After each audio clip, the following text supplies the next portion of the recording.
KMJ's Sunday Conversation with your host, Alexandre Balakian. Sponsored by Gar Bennett. At Gar Bennett, we help growers feed the world.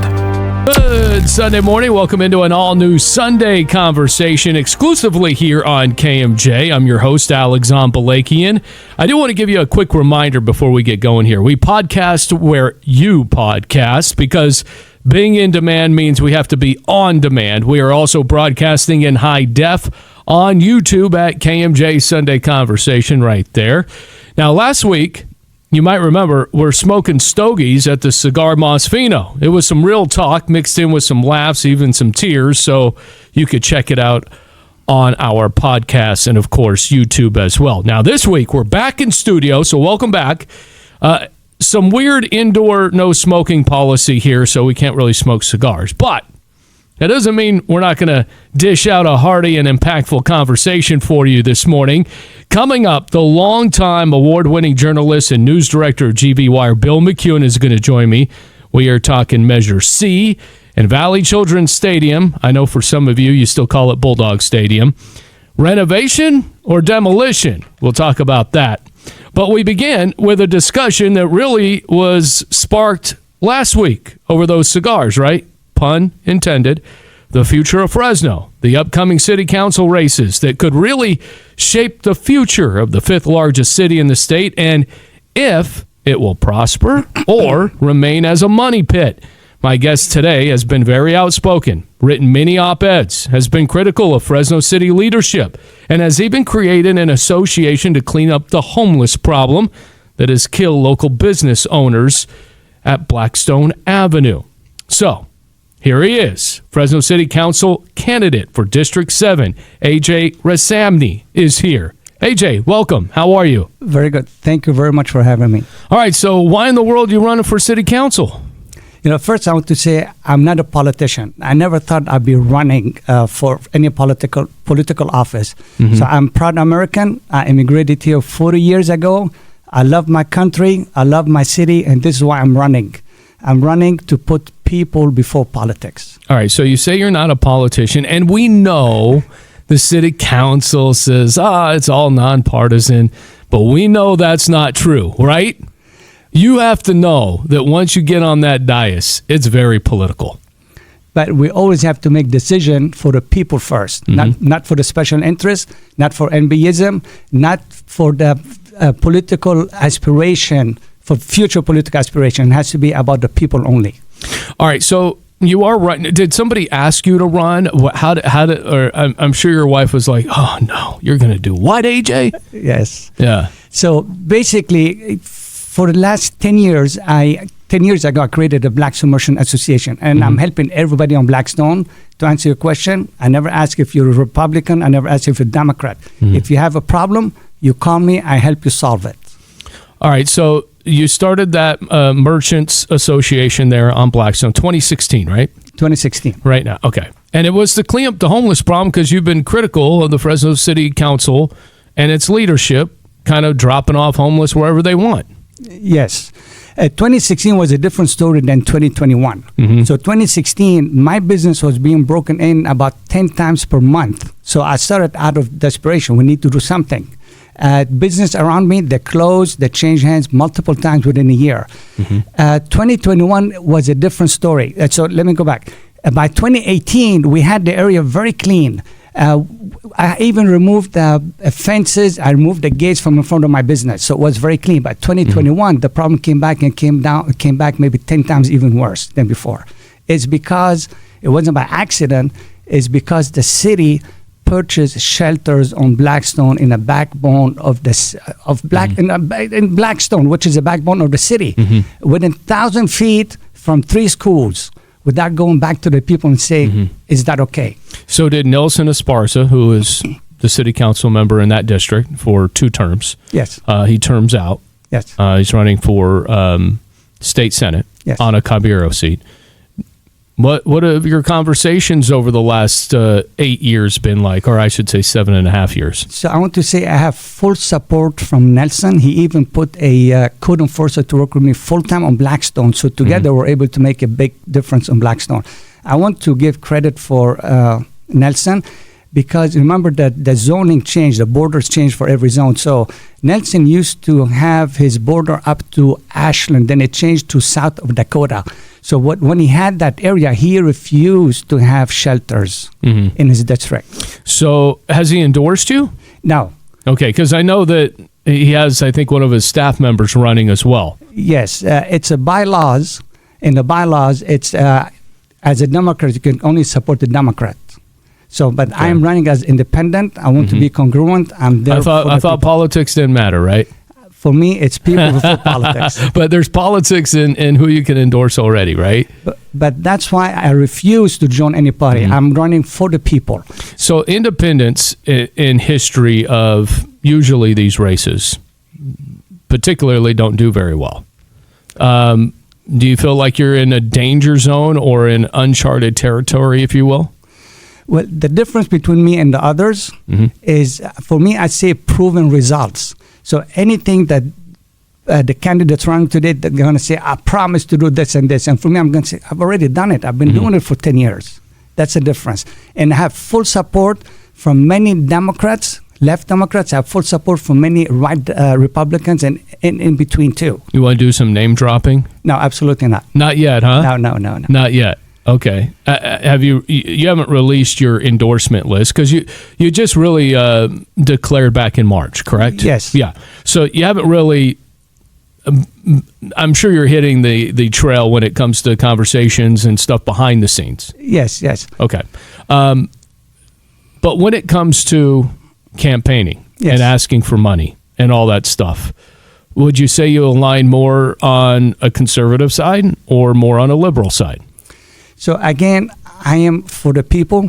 If Democrats have ideas that are good for the people, I would support them. If Republicans have ideas good for the people, I would support them. And if you look at my history in the last 10 years, this is what I did. It doesn't matter if somebody's Republican, somebody's Democrat.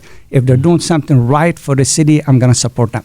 Let's look at some of the past ideas so that we can understand maybe where you're coming from. Yes. So cannabis revenue has not panned out here in the city of Fresno. Where do you stand on these cannabis shops? Now I think it's 3 in each district. Yes. So for me personally, I never smoked. As a matter of fact, I never smelled marijuana. You want to smoke weed, right? No, I'm kidding. No, we're not going to do that. We only do cigars here on this show. But I never smelled marijuana till I moved to Fresno. Until you start having your business on Blackstone, right? Yes. Okay. Yes. So I am against smoking, but at the same time, I say we live in America. You have the right to buy cigarettes. You have the right to buy cannabis because now it's legal. Legal cannabis. Legal cannabis. Recreational cannabis. Exactly. Right. Which I'm totally against it, but I will support have them have businesses and selling because that's what America is about. Okay. I don't have to agree with you, but I have to protect you and support you for what you believe. Let's talk about some of the other things. There's been a lot of discussion when it comes to gay pride. Yes. And waving the rainbow flag above City Hall. Do you agree with that? I think we're getting social issues mixed with the city. The city is about safety, prosperity. That's what it should be about. We shouldn't bring social issues in it. Again, how do you separate the two?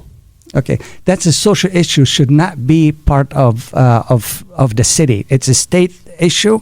It's a federal issue, but it's not something in the city. So again, like I said, we are Americans. I don't have to agree with you, but I will support your right to believe what you believe in. So when you look at how you're going to go about running your campaign here, yes, how are you going to resonate? Maybe with the other city council members who clearly have picked a side when it comes to politics. I've been in business for a very long time. I don't know if you know, I've written 3 books. I've talked a lot on the stage. I consult a lot of businesses.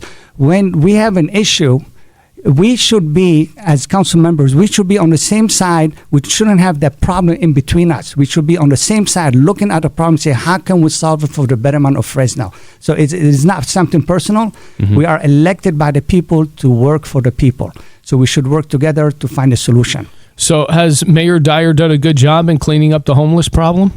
Has the homeless problem been cleaned? That's the right question. So we spend.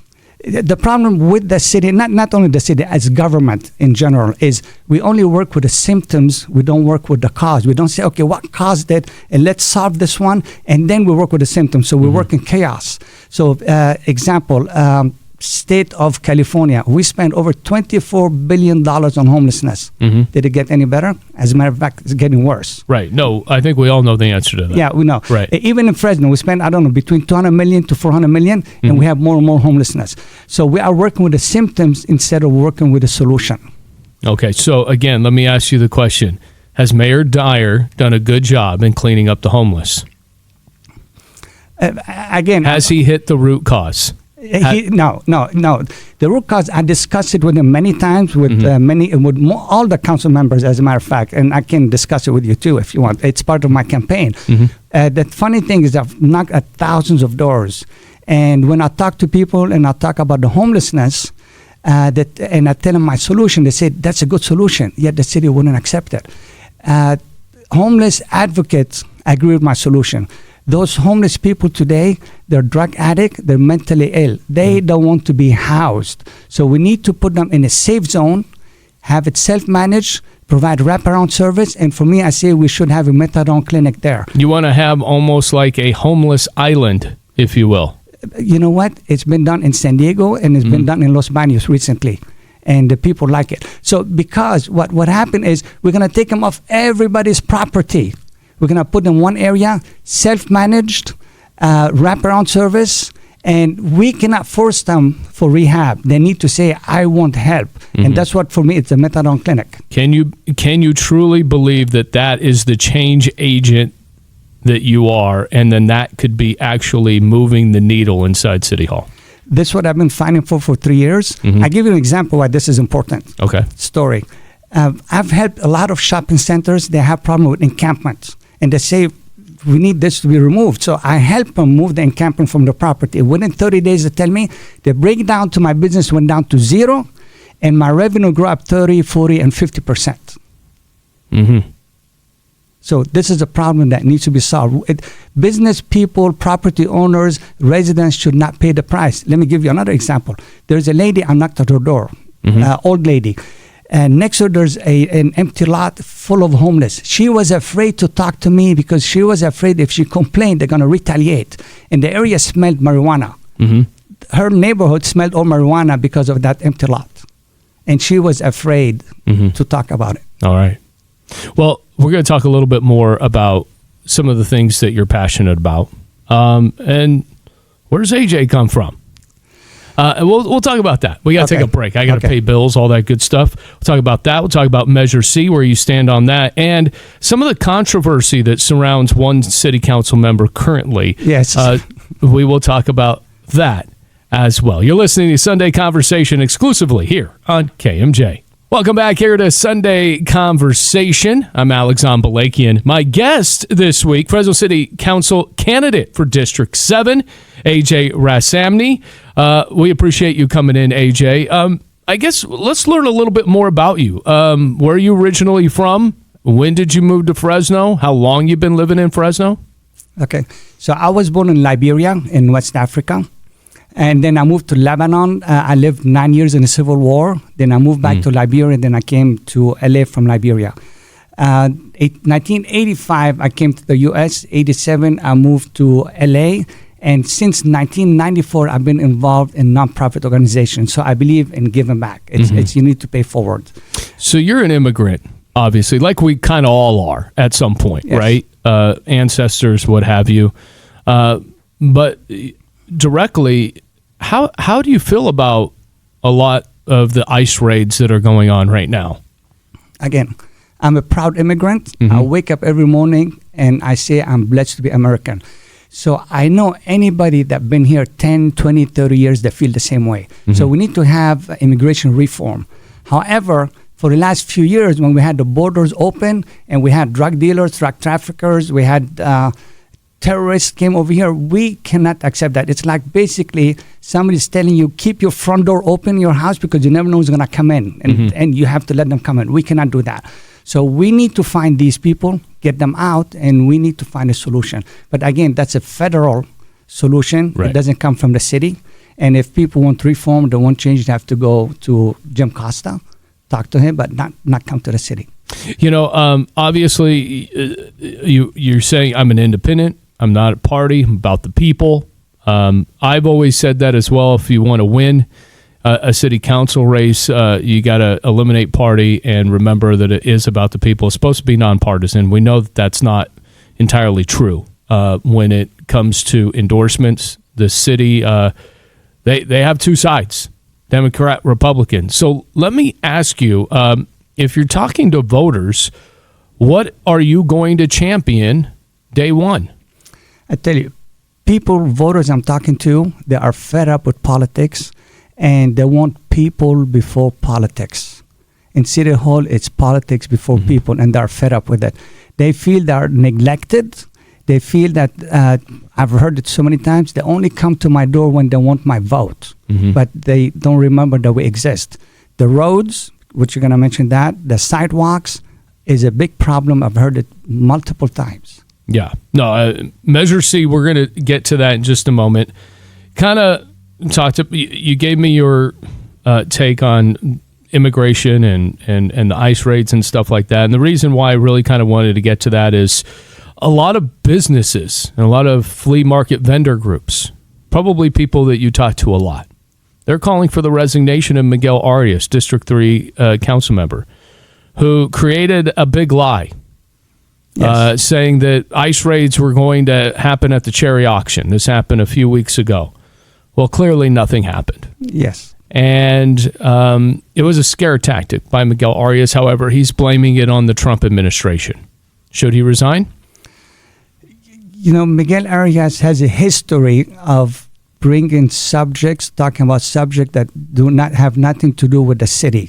He should concentrate on the city, on the safety and prosperity of the city. He's bringing political issues, federal issues, so maybe he's not in the right job, in the right position. He should find another position to be in. Also coming up is there will be a mayoral race. So if you are elected, you'll have a couple of years with Mayor Jerry Dyer. What is something that you would like to see from Mayor Dyer before his term is up? To put people before politics. Because I think when he started, to be honest, it was people before politics. He's a very nice person. He supported me a lot on Blackstone. He gave me priority with the heart team whenever I have issues on Blackstone. I can call him, take care of it. But I think he should concentrate on people before politics. And there will be a new mayor on the second half of your first term, if elected. Yes, when elected. Oh, when elected. Yeah. Oh, okay. Thank you for correcting me. Who would you like to see in that seat? It's the same thing. I think, again... Well, hold on. What I'm asking is, and I'm not asking you to name somebody. Yes. But you're a businessman. Yes. Would you like to see a businessman in that seat? I think businessman... we need to look at a city as a small business. I think the city is growing. I mean, you see the city attorney office is growing too. For me, I believe in smaller government. I believe that the government should be like the owner of the business, just watch and have people hired to do the work. But we're making the government bigger, which I'm against it. So again, businessman is very good. For me, is the person that's going to say, I am for the people before politics. Because again, everybody I talk to, they're fed up with the politics and they want people to listen to them. So when you're campaigning, there's been some nasty politics that have been happening. You've seen it in flyers just recently with Brandon Vang and obviously running that special election there. How do you know nothing's going to get nasty here in District 7? I know it's going to get nasty. I mean, there's no doubt because politics comes before people. For me, I'm going to always remind people to bring it back to the people first. I'm going to use the slogan of Clinton. It's about the economy. Stupid. So we have to bring it back. This is what people care about today. It's about they want to make sure the kids can walk safely to school. They want to make sure they can put food on the table. They want to make sure they can pay the rent or the mortgage. They want to make sure they can pay their electrical bill. And to do all that stuff, we need to provide the safety first. Safety is going to create prosperity. When you talk about safety, you did talk about roads. I want to get to Measure C. There is a lot of nastiness going on with Measure C right now, whether advocacy groups are getting a seat at this table to decide how Measure C will look, what it will detail in the tax itself for the extension. You have bickering in Clovis. You have bickering among Fresno County mayors and advocacy groups. Brooke Ashton was just kicked off from the Fresno Council of Governments. Measure C is a mess right now. Yes. If Measure C, if you're a city council member right now and Measure C is in front of you right now, do you vote in favor of it? I would not vote in favor of what we have today. We need to change the priority. First of all, again, we shouldn't be paying extra tax because we're already paying tax, and that tax should be used for the roads. Mm-hmm. But we have it. So if we renew it, we're not paying extra tax, we're just extending it. But for me, the priority should be 80% at least going for the sidewalk and the road. No one told me, every door I knocked at, no one said, I want the money to go for transportation. They said, look at my sidewalk, look at my road. So we need to prioritize 80% of that money to go to the road. What about broadband? Should that be included? Road and sidewalk. All right. I got to cut it there. Time flies, right? AJ Rassamni, appreciate the time here on Sunday Conversation. Best of luck. We'll have you back. It's going to be a long road. Yes. No pun with Measure C. All right. We're going to have Bill McEwen coming up next. He's waiting. He's in the penalty box. He's ready to come in. He's ready to, slap shot me silly. We're going to talk a lot about, is it Bulldog Stadium? Is it Valley Children's Stadium? Or is it going to be a whole new stadium, renovated, built, demolished, who knows what?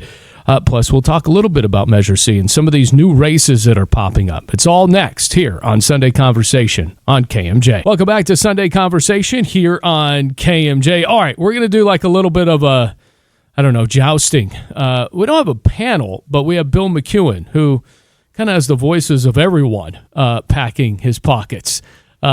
News director, GVWire, Bill McEwen, longtime columnist, writer, award-winning journalist, you name it, he's done it all. Bill, welcome back to Sunday Conversation. How are you? I'm doing great, and thanks for having me this morning. Always. So, you and I have been talking about, hey, we should create our own podcast, because I think you and I kind of think a little differently, but we still have the same topics on our brain. So I wanted to start with this. We actually have new races emerging, and the congressional races here are starting to take shape.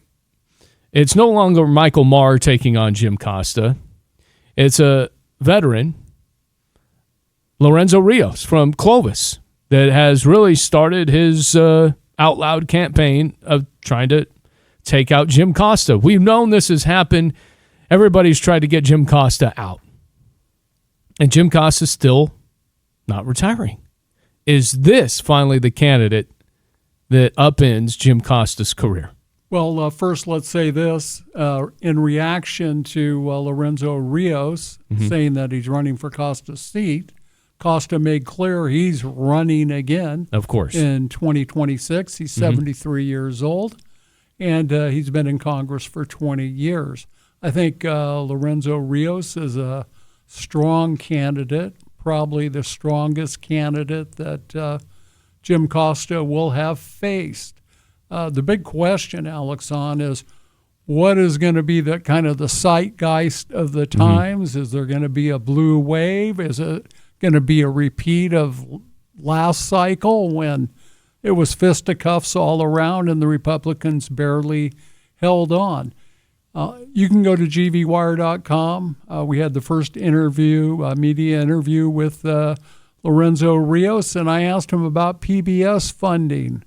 And I'm thinking, that might be a complicated question for him. He used to lead Valley PBS. And what he said was, I learned English as an immigrant child by watching PBS. I liked the programming as a kid, but PBS has lost its way. And he went on the record and said, if I were in Congress today, I would vote to defund it. So he didn't dance around on that. Now that's you got to give him some credit for that. Yes, but the story, we just put up the clip and wrote a couple sentences with it, but people all over the country are reading it. because of PBS being in the spotlight. They're voting on it this week, or they voted on it this week, and just interesting to me. So the question is, this is a safely drawn district for a Democrat, and Costa, has finished under the voter registration edge, even when he's had mediocre opposition going against him. And finally, I think this could be determined by the attitude of the independents, because the independent voters in this race, in this district, are about the same as the number of Republican voters. Yeah, so I would say this.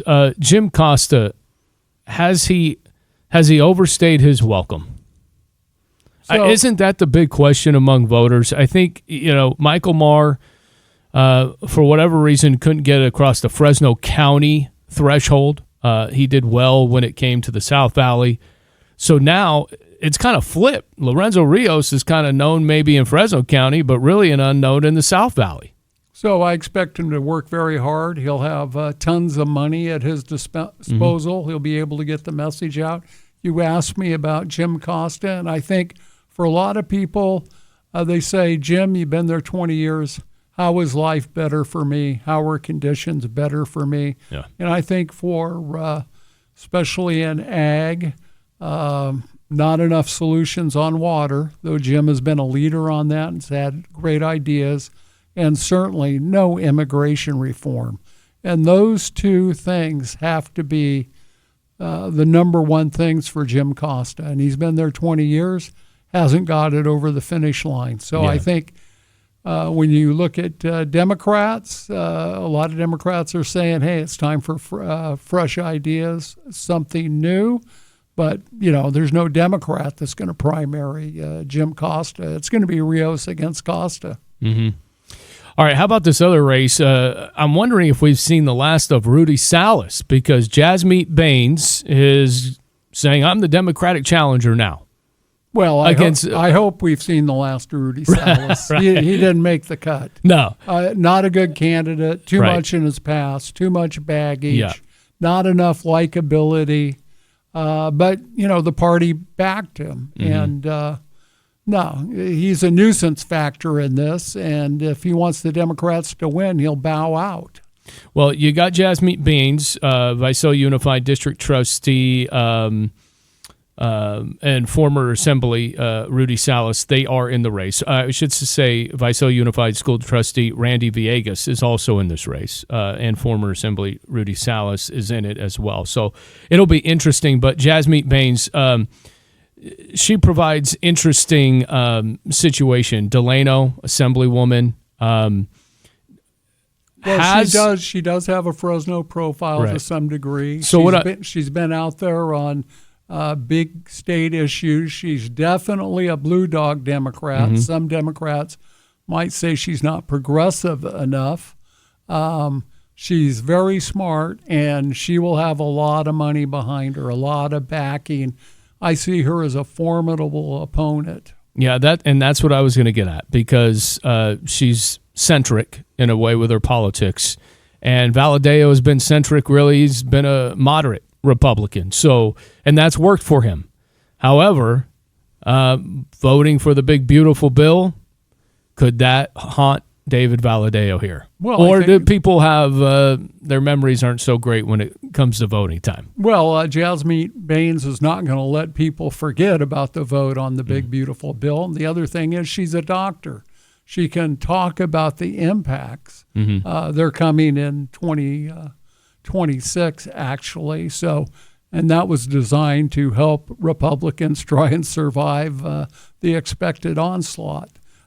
She won't let people forget, and this could be a tough race for David Valadeo. And the other thing, I'll get back to what I said about Costa and Rios. It's about, how do people feel? What's their tenor? Do they want to change? Are they tired of the kind of MAGA policies? Because for Valadeo, now that he voted for the big beautiful bill, I don't think he can separate himself from Trump at all. Well, let me ask you this. In the past, the Valadeo race, whether it be Rudy Salas or back when TJ Cox was even running, it was the most expensive race in the country, one of the most expensive races in the country. Will it continue to be that? Oh, absolutely. It's on the target list for both parties. Yeah, that's incredible. I want to move on to something that I think we've talked about,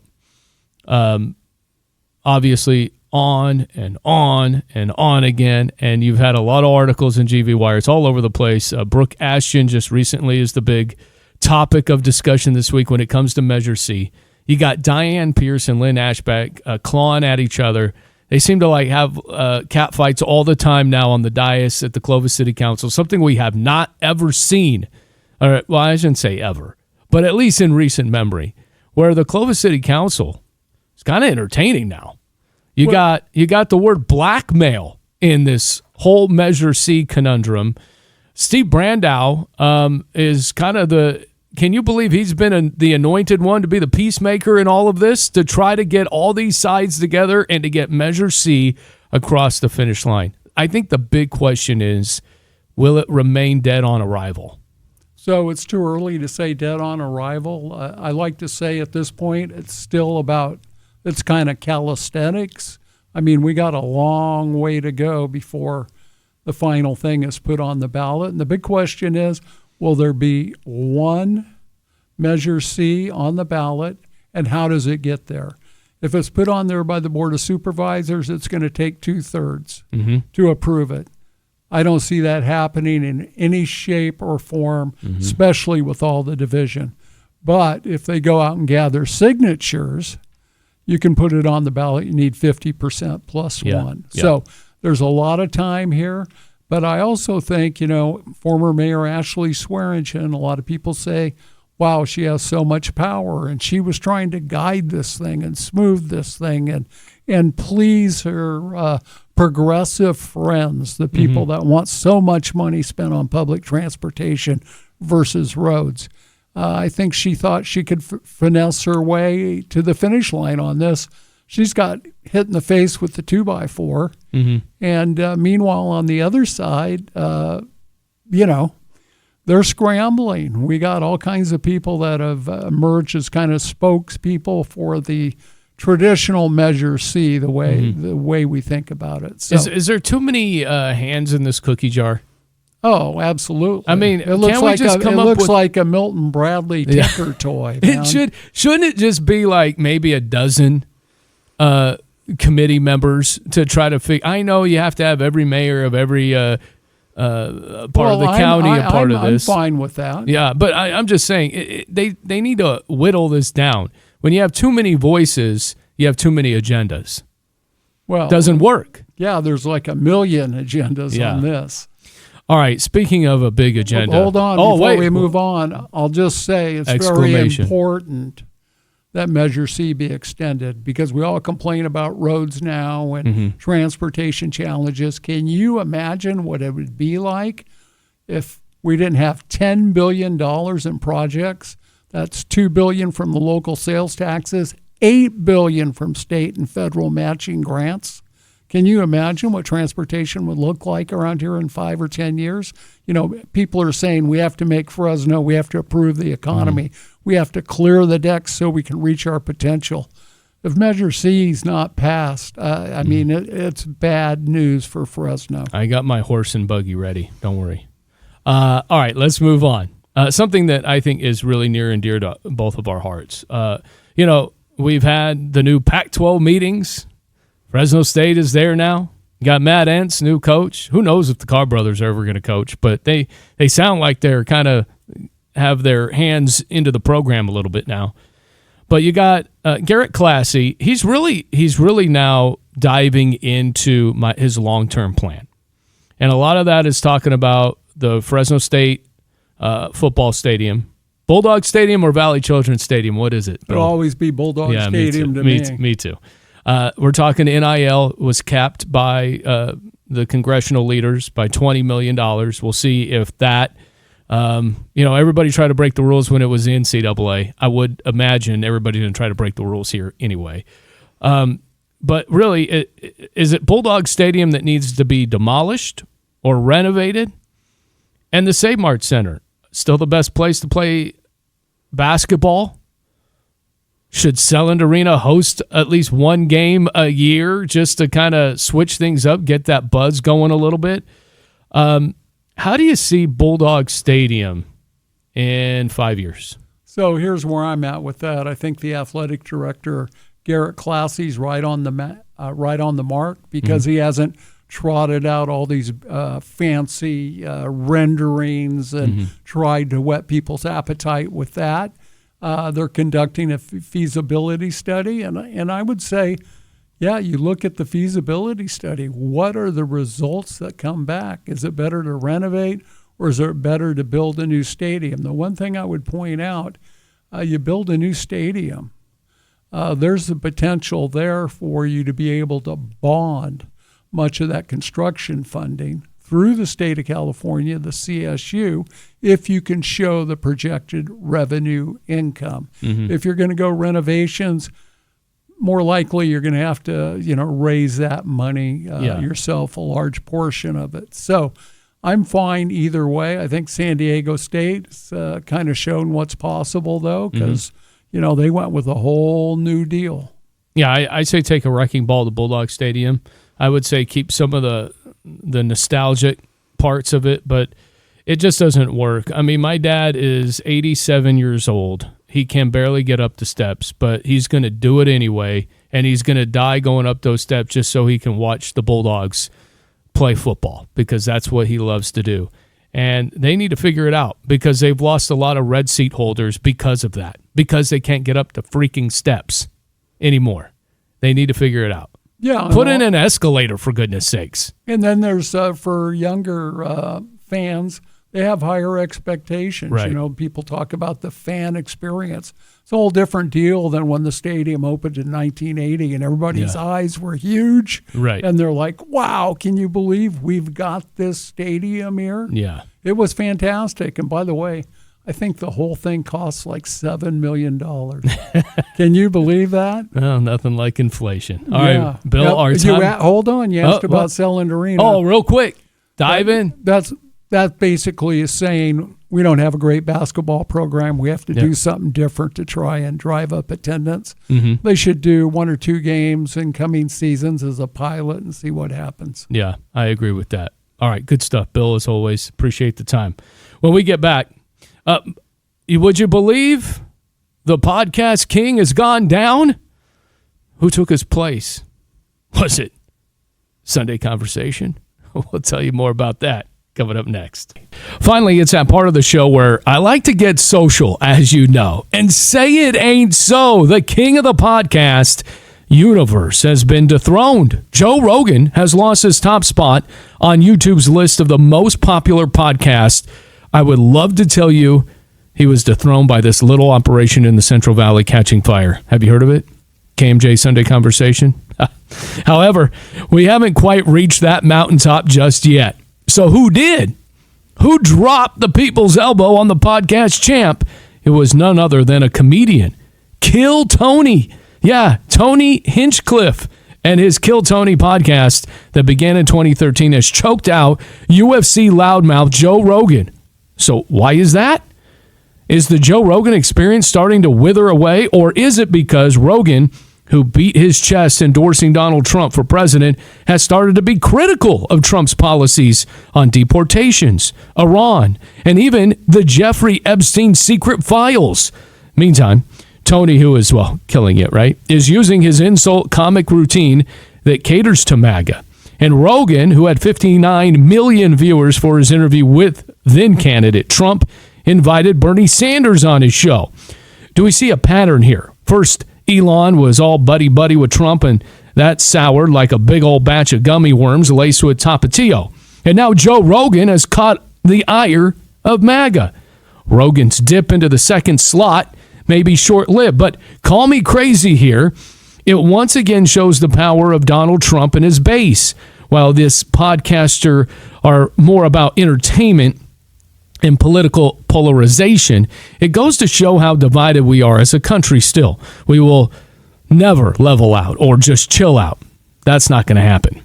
I think Joe Rogan needs to do one thing, maybe put Gavin Newsom or AOC on his show. I wonder how that will resonate. I think it might get his title back of King Podcaster.